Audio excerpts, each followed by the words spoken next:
Searley Talks Warriors, episode 3, brought to you as usual by the great folks at Ortex, joined by another of the new recruits for 2022, one of the big boys in the middle, Mr. Mother Nature himself, Aaron Pene.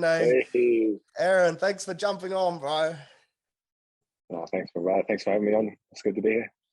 No worries. And you've had some crazy weather over there the past couple of weeks, and I saw a few images of the boys getting out in the community this week. Can you tell us a little bit about what the boys have been doing to help out some local league clubs? Yeah, it's been flooded here. It was a pretty bad string of days where it was just raining heavy hours, and a lot of it went underwater real quick. We couldn't train for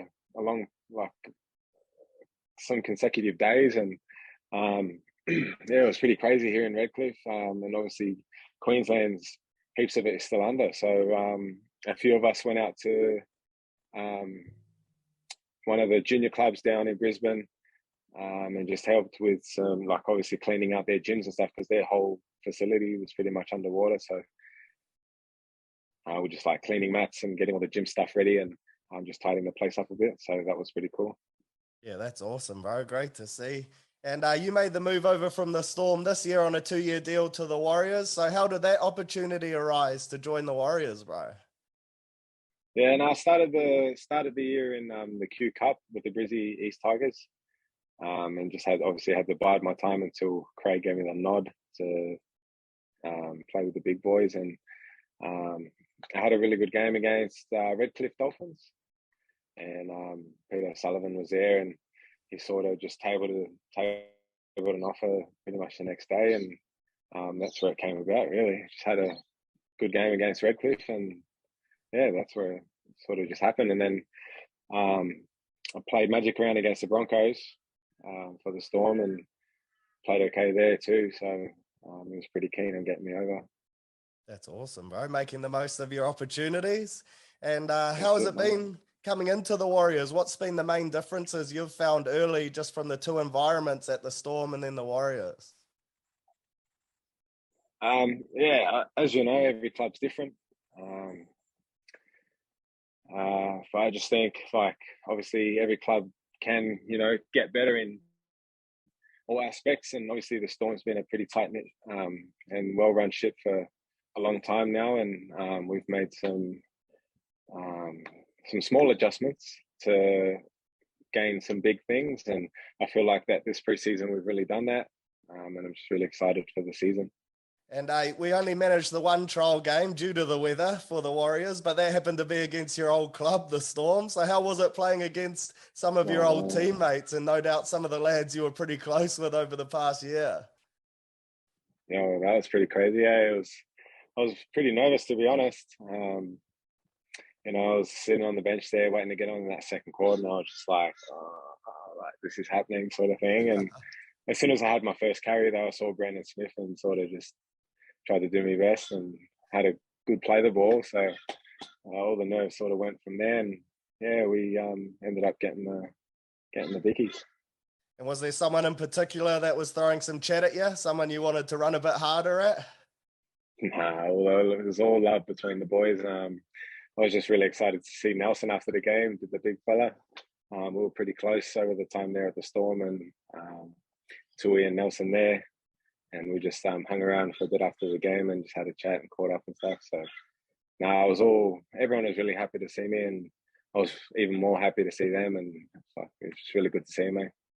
And the boys have no doubt been preparing hard for round one this weekend against the Dragons. Is there a bit of a buzz amongst the group knowing now that the preseason's over and it's finally time to rip in and get the competition started?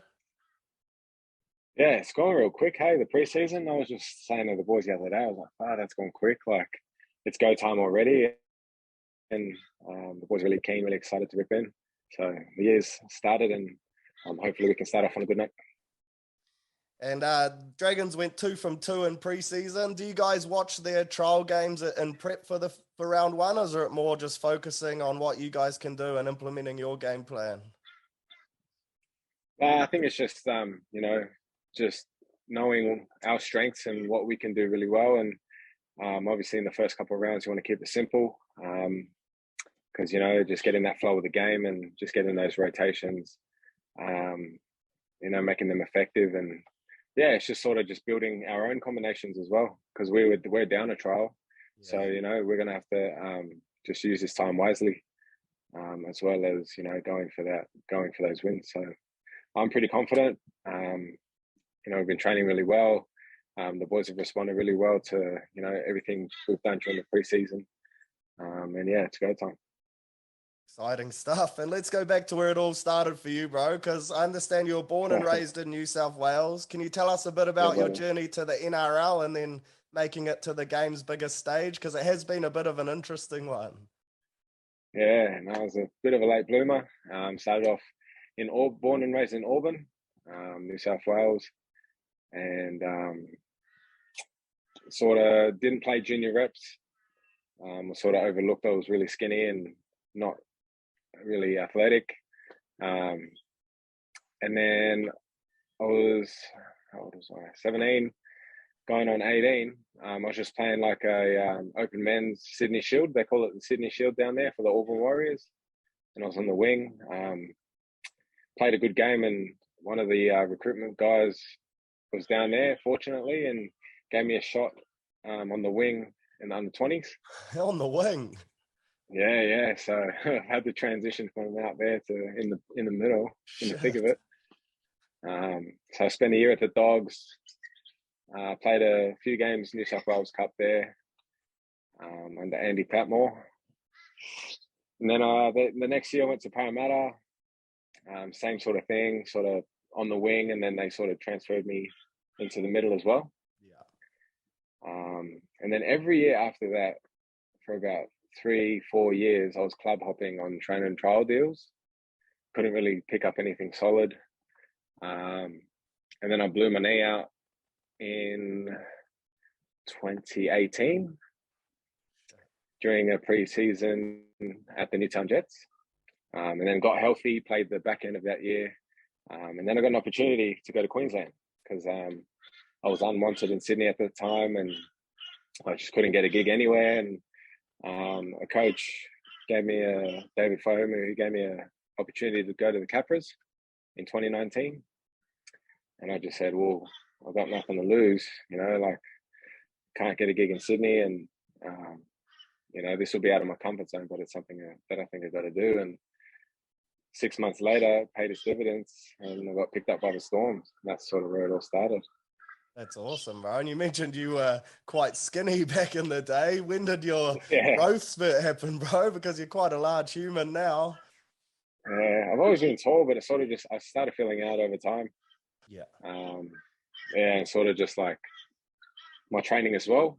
Like obviously going from the wing and transitioning into the middle, I had to put a bit of weight on. So I had to be smart with my training and stuff and try and pack on some size there, and sitting at about 105 now. And I'm happy there at the moment. So yeah, it took a while, but we got there. Yeah, nice. And how do you think playing on the wings kind of helped your skill set as well? Because I can imagine transferring into the middle, you must be one of the more skillful big boys out there on the paddock. It's funny you say that. We've got a few skillful, few big skillful lads in the team. So sort of just blending in with that. And I guess I get my leg speed from being on the wing, just doing those kick returns and stuff. So that's probably one point of difference, just the leg speed, getting over the ad line and stuff. So crazy. Now I've got to tackle more. That's the worst part, huh? And you mentioned you made it to the Storm. What was being coached like Craig Bellamy like? Because his perceptions kind of changed a bit over the past year. Everyone thought he was a bit of a grumpy bloke, but now through social media, you've come to see a bit of a lighter side of him. So what was Craig actually like on the day-to-day, bro? He was cool, man. He'd always tell you what you want, like what you needed to hear. Other than that, he wouldn't really say much. He could have a joke, he could have a laugh, but he'd always be there for you if you actually needed to chat. But yeah, he's pretty much down to the point. He's a straight bloke, and I loved him as a coach, and enjoyed my time there. Yeah, nice. And on the topic of coaches, Nathan Brown, how have you found his approach to be any different to Bellamy's, and what's your thoughts on Brownie? It's still early, but yeah, no, it is early. He's pretty straightforward too. He likes to have a bit more of a joke. Yeah. He's a funny bloke. He's got just that Aussie sense of humour. I love it. Funny bloke. Yeah. And Warriors fans all over New Zealand would love to have you back over this side of the ditch this season. Have you had any experience playing at Mount Smart? And if not, are you excited to make your debut over here? Yeah, no, I've played there a few times, just in the under-20s and that. Lovely atmosphere. I'm pretty sure every time I went there, it was cold. Everyone says I like the cold. Everyone says that. Yeah. Yeah, I prefer the cold over the hot. So, yeah, really excited to get over there and play in front of the home fans. I know it's been a tough couple of years for them. And yeah, we just can't wait to get back and play in front of you guys and just, put on a show, hopefully. So, yeah, we're all pretty keen. And some pretty handy forwards in the Warriors pack. Names like Aaron Pene, Blake, Tohu Harris, Matty Lodge, just to name a few. How's it been like working alongside them at training? And have you managed to pick up anything that you think will improve your game? Yeah, no, it's been really good having them. I stayed with Tohu during the preseason just until I found a house to stay in up here. They're all very vocal and they're all very passionate about, where they want to take the club and what our responsibilities are as, ruck forwards and stuff like that. So it's been really good to just sit back and observe. And also, if I've ever had a question or whatever, they're always willing to help. So they've been really helpful for me during the preseason. And you mentioned you live with Tohu. Sean said that he's got a horrible taste in music. Is that true? Can you confirm that? Mate, I can confirm. I can confirm, mate. He's taken over the gym playlist a few times. Oh. You know what? I'm going to confirm, but it's hit and miss. It's more miss than hit. But yeah, it's just when you're in the gym, you just want to get hyped up and get some fast tempo music flowing. But the bro just puts on like Christmas music and stuff, and I was like, I heard that Sean mentioned the Christmas carols as well. It's an interesting choice. Clearly not working. Oh, mate. Hey. Still only 25, bro. You got lots of footy ahead of you. No doubt you're looking to have a big year this year. So what's your footy goals personally for 2022?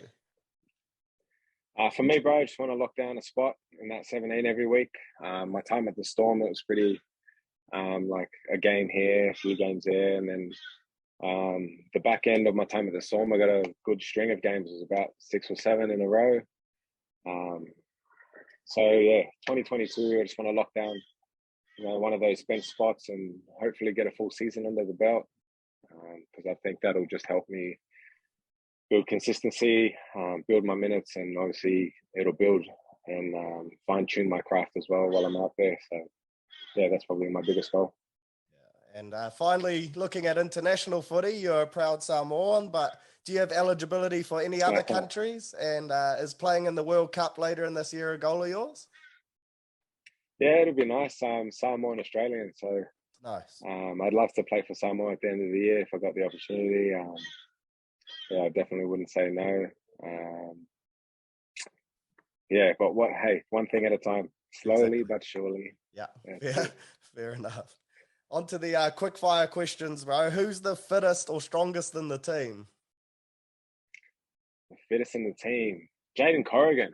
He's a train and trialist. He had a really good preseason. Yeah. He smashed that Bronco test. Josh Cohen's pretty fit. Yeah, the boys say that, Must have a motor on him. He's fit. He's fit. Yeah.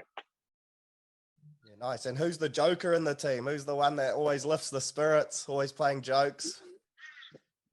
Bailey Cyril. He's always got something to say.